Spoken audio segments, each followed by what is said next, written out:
جب نوح علیہ السلام کشتی کو تعمیر کر رہے تھے تو ایک مومنہ بڑھیا بار بار نوح علیہ السلام کے پاس آتی اور آ کر کہتی کہ اللہ کے نبی کیا آج کشتی میں سوار ہونا ہے؟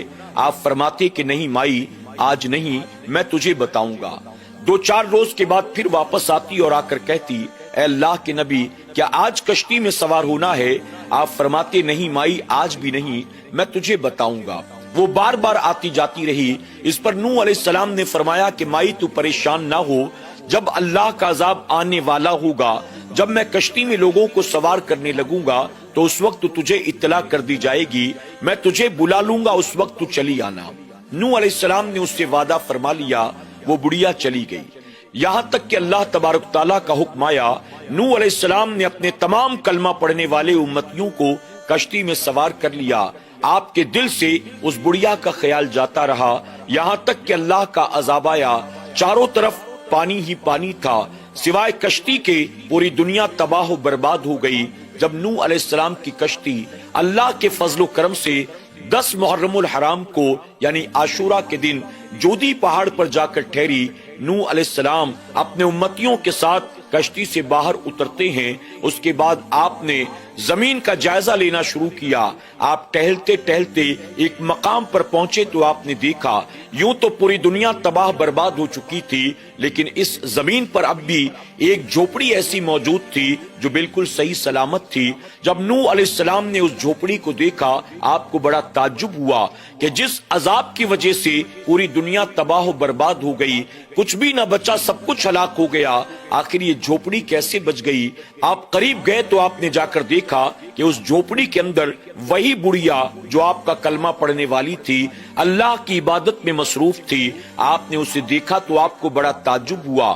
آپ نے سلام کیا، بڑھیا نے سلام کا جواب دیا اور عرض کرتی ہے اے اللہ کے نبی کیا اللہ کا عذاب آنے والا ہے؟ کیا آپ مجھے بلانے کے لیے آئی ہیں؟ تو نوح علیہ السلام فرماتے ہیں مائی اللہ کا عذاب آیا، چلا بھی گیا، میں حیران ہوں دیکھ کر، کیا تجھے اللہ کے عذاب کی خبر تک نہ ہوئی؟ وہ بڑھیا کہتی ہے قسم اس ذات کی جس نے آپ کو حق نبی بنا کر بھیجا ہے، اللہ کا عذاب کب آیا کب گیا مجھے خبر ہی نہیں، مجھے تو بس اتنا پتا ہے چند روز پہلے بجلی کڑکی تھی اور کچھ پانی کی فوہار پڑی تھی، علاوہ اس کے عذاب کب آیا میں تو اللہ کی عبادت میں مصروف تھی، مجھے خبر ہی نہ ہوئی۔ اللہ اکبر۔ نوح علیہ السلام جب سنتے ہیں تو حیران رہ جاتے ہیں۔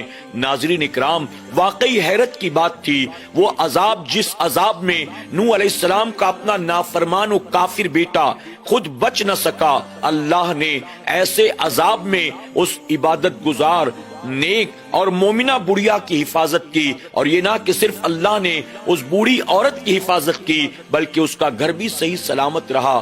آخر وجہ کیا تھی؟ سب سے پہلی چیز تو یہ تھی وہ نوح علیہ السلام پر ایمان لا چکی تھی، دوسری چیز یہ تھی وہ نوح علیہ السلام کے بھروسے پر بیٹھی ہوئی تھی، اور تیسری چیز یہ تھی وہ نوح علیہ السلام کی اطاعت اور فرما برداری کرتی تھی، اور چوتھی چیز یہ تھی نوح علیہ السلام نے جس رب کا کلمہ پڑھا دیا تھا وہ عورت دن رات اسی رب کی عبادت میں مصروف رہتی تھی۔ ایسے میں بھلا بتائیے اللہ تعالیٰ اس عورت پر کیسے اپنا عذاب نازل کر سکتا تھا جس عذاب میں پوری دنیا تباہ و برباد ہو گئی؟ اللہ نے ایسے عالم میں بھی اس عبادت گزار مومنہ بڑھیا کی حفاظت کی۔